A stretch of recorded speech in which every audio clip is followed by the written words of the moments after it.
बिस्मिल्लाहिर्रहमानिर्रहीम अल्हम्दुलिल्लाहि रब्बिल आलमीन नहमदुहु व नुसल्ली अला रसूलिहिल करीम अम्मा बाद। अस्सलामु अलैकुम व रहमतुल्लाह। मेरे मोहतरम बुज़ुर्गों, दोस्तों, अज़ीज़ साथियों व मुअज़्ज़िज़ ख़वातीन, आइए औरतों के दीनी जज्बे से मुतालिक़ वाक़यात में से नंबर 9 का मुताला करें इंशाअल्लाह। दरूद शरीफ पढ़ लीजिए। अल्लाहुम्मा सल्लि अला मुहम्मदिन व अला आलि मुहम्मदिन व बारिक वसल्लिम। हज़रत उम्मे हबीबा रज़ी अल्लाह अन्हा का अपने बाप को बिस्तर पर न बिठाना। उम्मुल मोमिनीन हज़रत उम्मे हबीबा रज़ी अल्लाह अन्हा हुज़ूर अक़दस सल्लल्लाहु अलैहि वसल्लम से पहले उबैदुल्लाह बिन जहश के निकाह में थीं। दोनों खाविन बीवी साथ ही मुसलमान हुए और हबशा की हिजरत भी इकट्ठे ही की। वहाँ जाकर खाविन मुर्तद हो गया और उसी हालत इर्तदाद में इंतकाल किया। हज़रत उम्मे हबीबा रज़ी अल्लाह अन्हा ने ये बेवगी का ज़माना हबशा ही में गुजारा। हुज़ूर अक़दस सल्लल्लाहु अलैहि वसल्लम ने वहीं निकाह का प्याम भेजा और हबशा के बादशाह की मार्फत निकाह हुआ, जैसा कि बाब के ख़त्म पर बीवियों के बयान में आएगा। निकाह के बाद मदीना तैयबा तशरीफ़ लाईं। सुलह के ज़माने में उनके बाप अबू सुफियान मदीना आए कि हुज़ूर सल्लल्लाहु अलैहि वसल्लम से सुलह की मजबूती के लिए गुफ्तगू करना थी। बेटी से मिलने गए, वहाँ बिस्तर बिछा हुआ था, उस पर बैठने लगे तो हज़रत उम्मे हबीबा रज़ी अल्लाह अन्हा ने वो बिस्तर उलट दिया। बाप को ताजुब हुआ कि बजाय बिस्तर बिछाने के इस बिछे हुए को भी उलट दिया। पूछा कि ये बिस्तरा मेरे काबिल नहीं था इसलिए लपेट दिया, या मैं बिस्तर के काबिल नहीं था?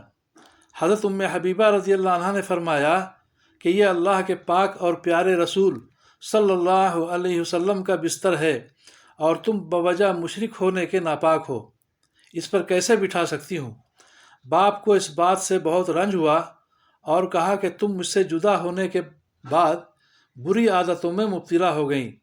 मगर उम्मे हबीबा रज़ी अल्लाह अन्हा के दिल में हुज़ूर सल्लल्लाहु अलैहि वसल्लम की जो अज़मत थी, उसके लिहाज से वो कब इसको गवारा कर सकती थी कि कोई नापाक मुशरिक, बाप हो या गैर हो, हुज़ूर सल्लल्लाहु अलैहि वसल्लम के बिस्तर पर बैठ सके। एक मरतबा हुज़ूर सल्लल्लाहु अलैहि वसल्लम से चाश्त की 12 रकातों की फजीलत सुनी तो हमेशा उनको पाबंदी से निभा दिया। उनके वालिद भी, जिनका किस्सा अभी गुजरा है, बाद में मुसलमान हो गए थे।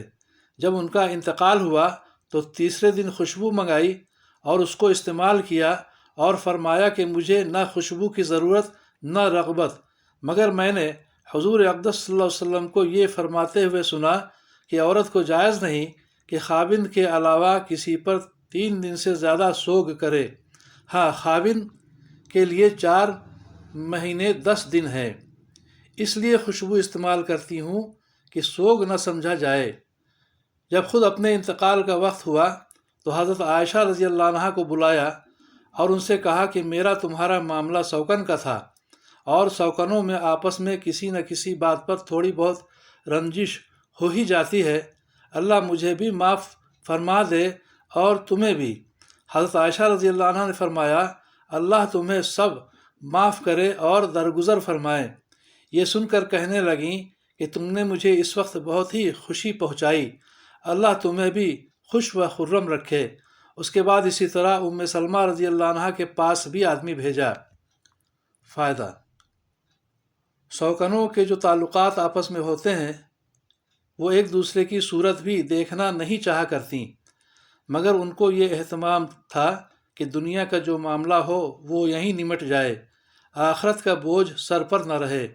और हुज़ूर सल्लल्लाहु अलैहि वसल्लम की मोहब्बत और अज़मत का अंदाज़ा तो उस बिस्तरा के मामला से ही हो गया। अल्लाह ताला हम सबों को भी समझ बूझ के सही अमल की तौफ़ीक़ अता फ़रमाए, हमारी परेशानियों को दूर फ़रमाए, अपनी मदद हमारे शामिल हाल फ़रमाए, दोनों जहाँ की आफ़ियत अता फ़रमाए। आमीन या रब्बल आलमीन।